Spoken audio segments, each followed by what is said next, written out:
Vamos a contar, ahora que estamos solos, la historia de una canción. Ubiquémonos en Francia, en abril de 1792. Estamos en plena revolución y en el frente externo se viene una guerra. Recordemos que todas las monarquías vecinas a Francia se le vinieron encima a los franceses revolucionarios. Querían evitar que la revolución se contagiara a otros países. En las ciudades fronterizas, sobre todo para el lado de Prusia, había una enorme inquietud. En todos los pueblos se iban alistando voluntarios y se acondicionaban las fortalezas. El enemigo, los monárquicos, estaban del otro lado del Rin. Es decir, que de un lado peleaban en nombre de la nueva libertad y del otro en nombre del antiguo orden. Bueno, el 25 de abril de 1792, los correos de París llevaron a Estrasburgo la noticia de que se venía la guerra. Inmediatamente desfiló toda la guarnición, regimiento tras regimiento. En la Plaza Mayor esperaba a los soldados el alcalde, Frédéric Dietrich, que sin embargo era francés. Andaba ahí con la divisa tricolor, la escarapela en el sombrero. Dietrich leyó la declaración de guerra en francés y en alemán. Se cantó el Ça ira, una vieja canción marcial revolucionaria que estaba más o menos de moda por entonces. Después la gente se dispersó por fin y se volvieron a la casa con entusiasmo patriótico. Al día siguiente, antes de que empezaran los combates, el alcalde de Estrasburgo, que justamente era el barón Dietrich, fue a una fiesta pública, iba de un lado para otro estimulando al pueblo, qué sé yo, que no decaiga. Mandó a repartir vino y comida a los soldados que marchaban al frente. Uno enardecía al otro, agitaban los sables, se abrazaban, brindaban. Bueno, al rato estaban todos borrachos y a los gritos. De pronto, entre los brindis y los discursos, el alcalde se dirigió a un joven capitán de ingenieros llamado Claude Rouget, que estaba sentado por ahí. El alcalde se acordó que aquel capitán, Rouget, medio año antes, a raíz de la promulgación de la Constitución, había escrito una canción, ¿no? Para festejar el momento. Esa canción había sido compuesta entre el capitán Rouget y el director de la banda del regimiento de Estrasburgo y organista de la catedral, que era un señor que se llamaba Ignaz Pleguiel, nada menos que el que después sería conocido como Monsieur Pleguiel, el fabricante de pianos y amigo de Chopin. Aquella composición musical, sin pretensiones, pero con un estribillo muy pegadizo, había ido bien. Y Dietrich pensó que era ocasión de presentar otra buena canción en Estrasburgo. Y medio alegre por el vino, le preguntó al capitán Rouget, quien también se hacía llamar Rouget de Lisle, si no le parecía una buena coyuntura para componer un canto al ejército del Rin que al día siguiente iba a partir para enfrentarse con el enemigo. Cuenta la crónica que Rouget no creía que ser un buen compositor, tenía algunas poesías, le habían rechazado una ópera, pero agarró viaje. Dice, mañana se la entrego. Muy bien. Se encerró el tipo, qué sé yo. Eso no me sale. No se sentía muy seguro, pero la compuso. Al día siguiente se presentó en lo del alcalde, Dietrich, que también era un buen pianista. Este se sentó al piano para acompañar, Rouget cantó, y atraída por la inesperada música entró la esposa del alcalde. Y dijo, le voy a hacer varias copias de la canción, y esta noche hay una tertulia, y quiero que sea estrenada junto con otras canciones. Bueno, ella misma estudió la canción y en la noche del 26 de abril se cantó por primera vez en una reunión. El auditorio aplaudió, felicitaciones, qué sé yo, bah, más o menos. Así que quedó ahí, todo resultó muy bien. Pero ni el mismo Rouget, ni todos los demás, presintieron lo que iba a ser aquella canción. Se alegró Rouget, claro está, de que los invitados lo hubieran aplaudido y lo agasajaran un poco. Y mientras tanto, por orden del alcalde y por consejo de las autoridades, la banda de música de Estrasburgo se estudió aquella canción de guerra para el ejército del Rin, hasta que 4 días más tarde, cuando se iban las tropas, la tocó en la Gran Plaza.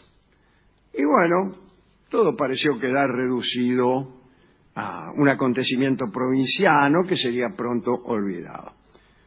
Pero pasó el tiempo y un día, nadie entendió nunca cómo ni por qué, en el otro extremo de Francia, en Marsella, el Club de los Amigos de la Constitución ofreció un banquete a los voluntarios que iban al frente.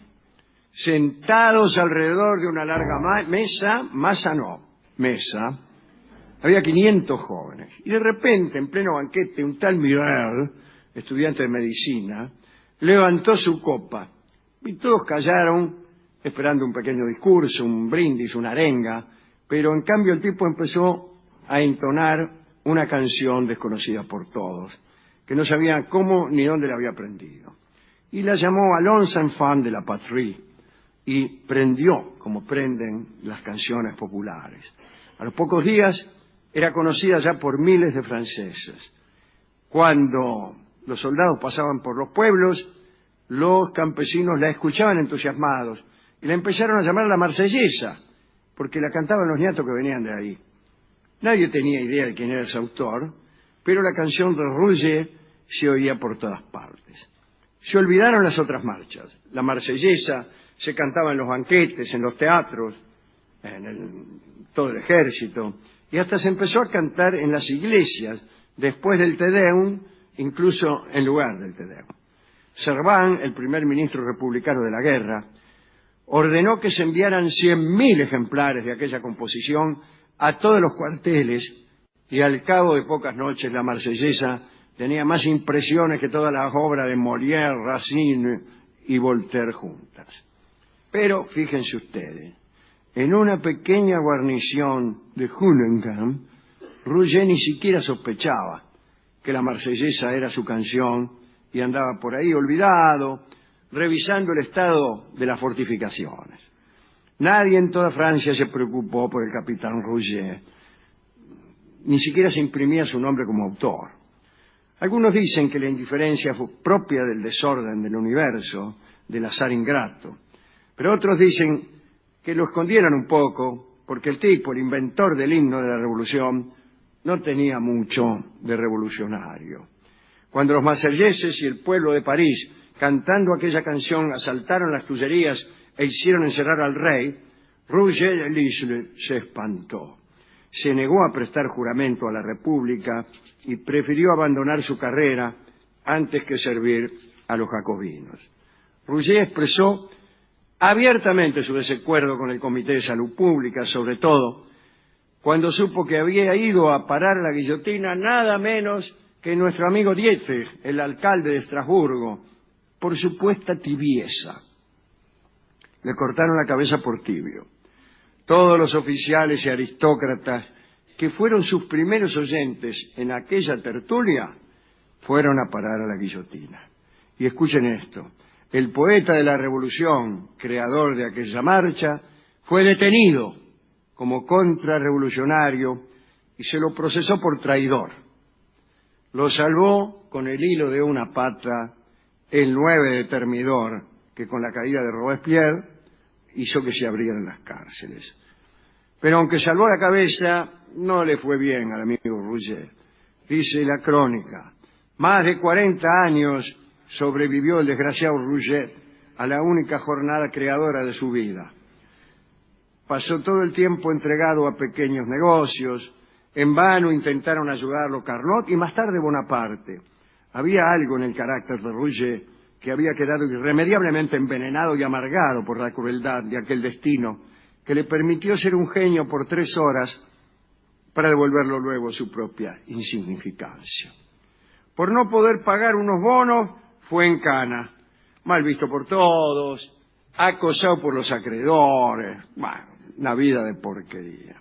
Llegó a ver incluso como la Marsellesa irrumpía por todos los países europeos con Napoleón, y como luego, apenas convertido en emperador, Napoleón la hizo borrar de todos los programas por considerarla demasiado revolucionaria. A la caída del imperio, los Borbones la prohibieron completamente.